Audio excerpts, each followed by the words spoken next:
When we talk about coaches who are pretty solid the first time around, but then fail miserably in their second stint, there's a lot of guys that come to mind.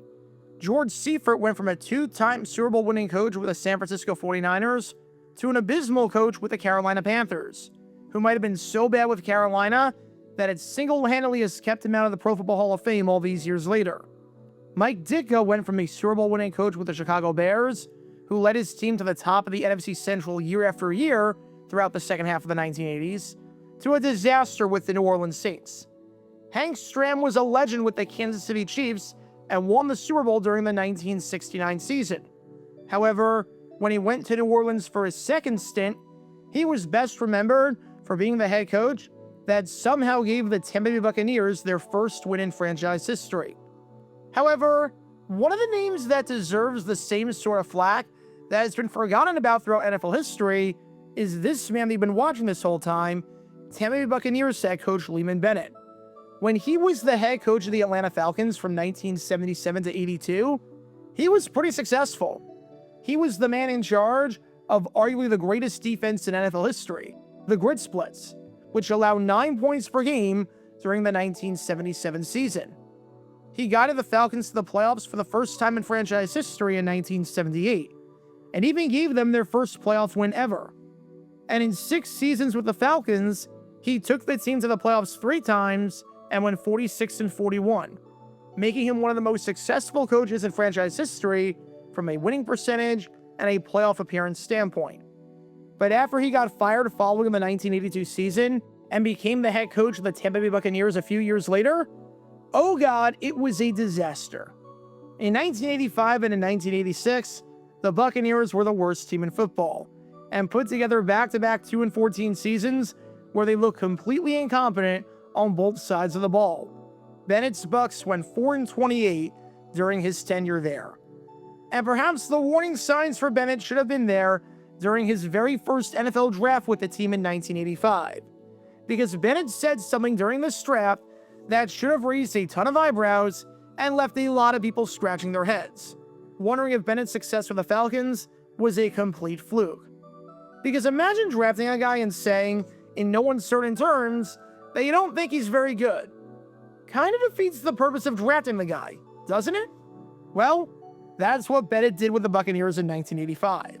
And we're going to break it down today, because this is the story behind what might just be, considering the circumstances, the most confusing draft pick in the near half-century-long history of the Tampa Bay Buccaneers franchise. Be sure you hit that like button down below, subscribe, and turn on the notification bell so you don't miss a single video that we post on this channel. We post every single day on here about the weird and the wacky history of the NFL and the NFL draft, and we go live every day as well. So if you like that sort of stuff, then this is the place for you. Thanks in advance for your support as we try and grow this community even more. And with that in mind, let's talk about the draft comments that left Bucs fans saying at their coach, "What the Buck?" Before I talk about the comments in question and how absurd they were, we need some context to understand the man that the Buccaneers drafted in the first place. This man right here is Colgate quarterback Steve Calabria, and he is one of the best quarterbacks in the history of the university, being so good that he was even named an honorable mention across all of Division I AA by the Associated Press in 1984. Heck, Calabria might be the best quarterback in school history, which is impressive, seeing as Colgate has had football since the 1800s. Pretty good, seeing as Calabria only became a quarterback during his senior year of high school, having not played the position until the fall of 1980.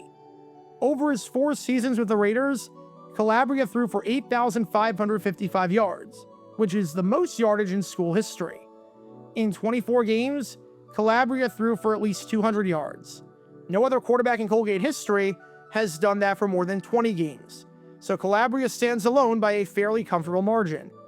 His 54 touchdown passes ranks second all-time in school history, and his 626 completions ranks first all-time.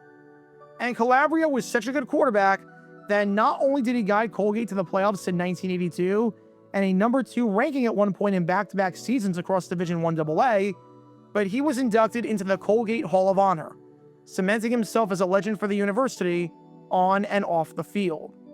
And with Calabria's college career done after the 1984 season, the question remained as to where he would go in the 1985 NFL draft.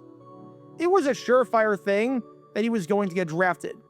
No one really knew where, but it seemed as though Calabria was a lock to become the first Colgate quarterback since 1971, and just the second Colgate player in the 1980s to hear his name called. Heck, it was expected that he would go somewhere in the first 5 rounds, partly because he was a good quarterback and could throw on the run, and partly because this quarterback class wasn't the strongest on paper, as evidenced by no quarterback going in the first round and just 2 quarterbacks, Randall Cunningham and Frank Reich, going in the first 5 rounds when all was said and done. However, unfortunately for Calabria, his draft stock slid, as the man who ended his career 4th all-time in Division I AA history at the time in passing yards continued to hear name after name get called that wasn't his own. Now, there's a pretty good reason for that, as to make a long story short, there were rumors that prior to the NFL draft, he had already signed a contract with the Tampa Bay Bandits of the rival United States Football League, and the Bandits were offering him $2.7 million over 4 years, which is an absurd amount of money that no NFL team could possibly match. For reference, at $675,000 per year, that would make his salary higher than just about every player in the league and higher than every other player on the Buccaneers. Because of this, that contributed to teams being iffy on taking Calabria, even if the USFL was on shaky grounds, with a move to the fall being announced for 1986, and even if the team he was rumored to be going to, the Bandits, were on shaky ground because their owner wanted to leave the league because he feared a move to the fall, especially having to compete against the Buccaneers. Having said that, I'm not sure anyone expected Steve Calabria to last this far in the draft, where through the first 8 rounds, no one had taken the Colgate man. Most draft experts had him going by round 5 at the absolute latest, or maybe round 6. No one had round 9.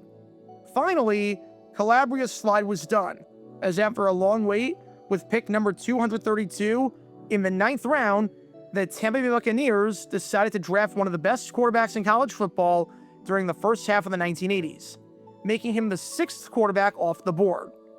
For a 9th round pick on paper, this seemed like a solid move. The 9th round was somewhat of a crapshoot, as the year before, in 1984, roughly half the players chosen never even so much as played a single down in the NFL. With the USFL and the Bandits on shaky footing, even if Calabria doesn't sign for you guys, there's a good chance you'll own his rights and be able to get him in a few years. If he does sign for you right away, that's a bonus.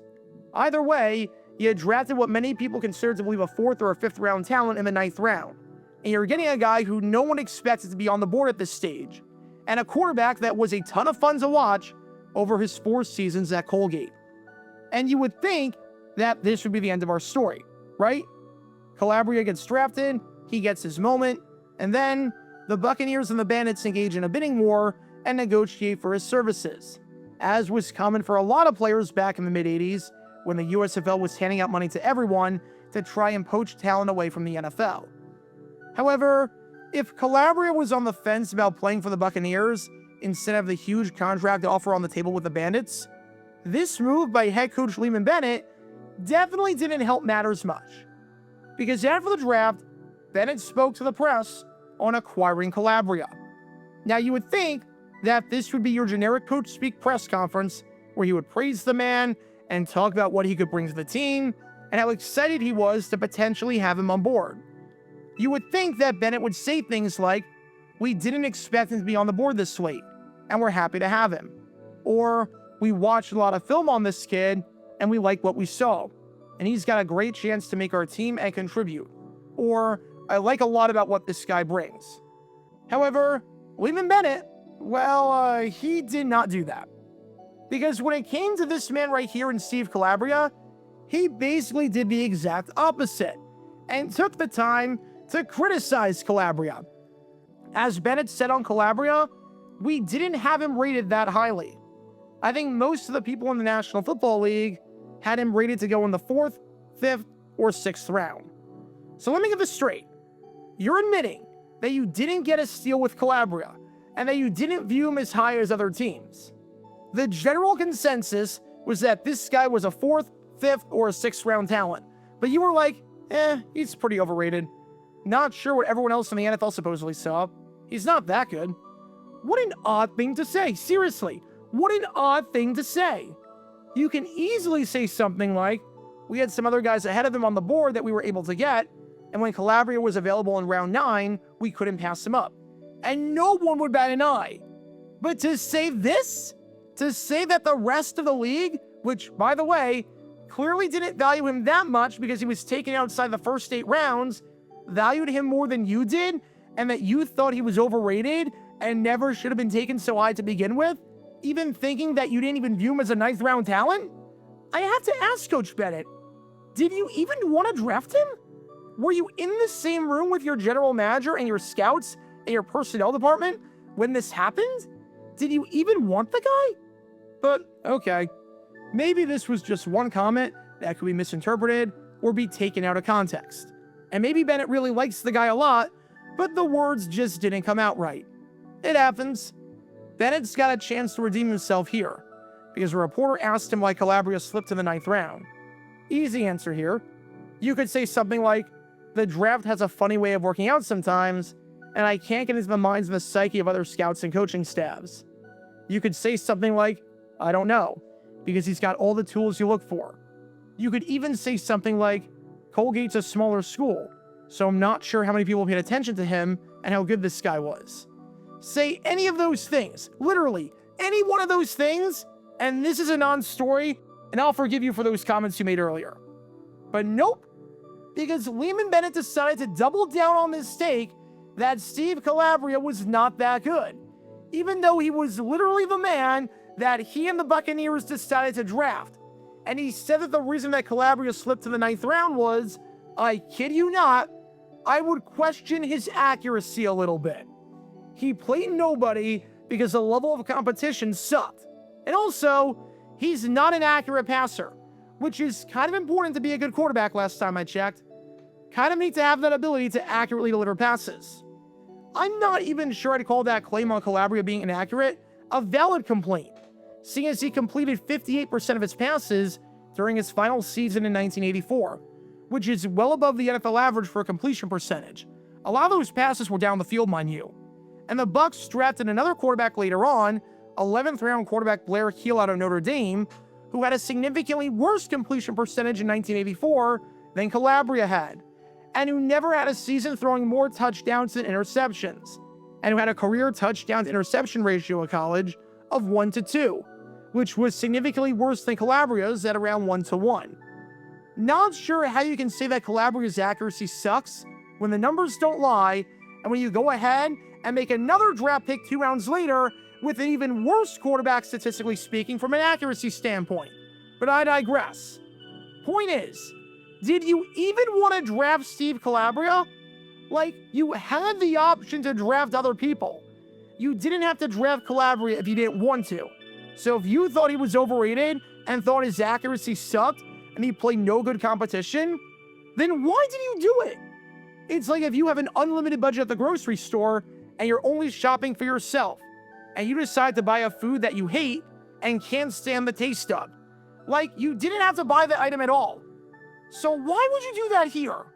Why would you draft Steve Calabria if you had nothing nice to say about him? Why would you go out and publicly bash your quarterback before he even plays a game for you, especially if he could sign somewhere else, and especially if Steve Calabria himself had nothing but nice things to say about the Buccaneers the entire time? I'm sure when Calabria heard how little confidence the coach had in his skills and in his abilities, he loved every second of that. He was loving it. Definitely made his decision a heck of a lot easier, and not in a good way for the Buccaneers. I'll put it that way. I'm not going to dive too much into what happened next, because holy cow, it was an insane saga that might deserve a future video at some point because of all the moving parts there. But long story short, and the important part, Calabria did not sign with the Buccaneers at first. I know. Absolute shocker after hearing what Lehman Bennett had to say about him. He signed with the Bandits, but the Bandits never paid him a cent of that $2.6 million contract. There was a whole lot of back and forth where there were talks of a financial settlement. It went to court, and then and only then did Calabria end up signing with the Buccaneers. where he was cut not even 1 month later as one of the first men trimmed off the roster. Bennett never really took a liking to him, and based on the comments Bennett made after the draft, I can't say I'm surprised by that. And obviously, a 9th round pick never playing or contributing with the team isn't a big deal in the grand scheme of things.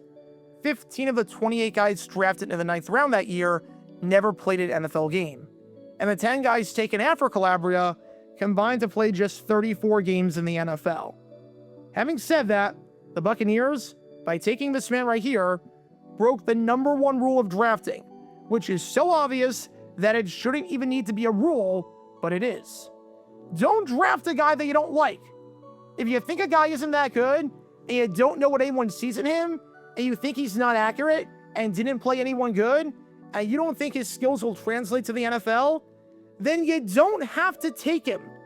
It's not like it's a pickup game of basketball where there's one person left, and you have to take that person by default, even if he or she brings nothing to the table.